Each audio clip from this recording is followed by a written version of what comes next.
ఎన్టీఆర్ జిల్లా ఇబ్రహీంపట్నం మండలం మైలవరం నియోజకవర్గంలోని పలు గ్రామాలు తీవ్రమైన తాగునీటి సమస్యతో బెంబేలెత్తుతున్నాయి. వీటీపీఎస్ నుండి వచ్చే బూడిద మిశ్రిత నీటి కారణంగా చుట్టుపక్కల 104 గ్రామాలకు తాగునీటి సరఫరాను ఆర్డబ్ల్యూఎస్ అధికారులు నిలిపివేశారు. సుమారుగా 27.9 MLD నీటి సరఫరా నిలిచిపోవడంతో ప్రజలు తీవ్ర ఇబ్బందులు ఎదుర్కొంటున్నారు. ఇప్పటికే గాలి కాలుష్యంతో ఇబ్బంది పడుతున్న ప్రజలకు ఇప్పుడు నీటి కలుషితం మరో భారంగా మారింది.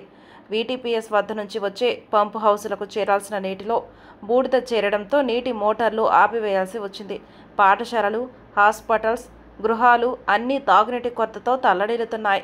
గ్రామస్తులు ఈ పరిస్థితిపై ఆవేదన వ్యక్తం చేస్తూ సంబంధిత అధికారులు తక్షణమే చర్యలు తీసుకోవాలని డిమాండ్ చేస్తున్నారు. ప్రజలు మాట్లాడుతూ ఇప్పటికే గాలి కాలుష్యం వల్ల అనేక ఆరోగ్య సమస్యలు ఎదురవుతున్నాయని, ఇప్పుడు తాగునీటిలో బూడిద కలిసిపోవడం వల్ల పరిస్థితి మరింత దారుణమవుతుందని వాపోయారు. ఈ సమస్యను వెంటనే పరిష్కరించుకుంటే పెద్ద ఉద్యమానికి సిద్ధమవుతామని హెచ్చరించారు.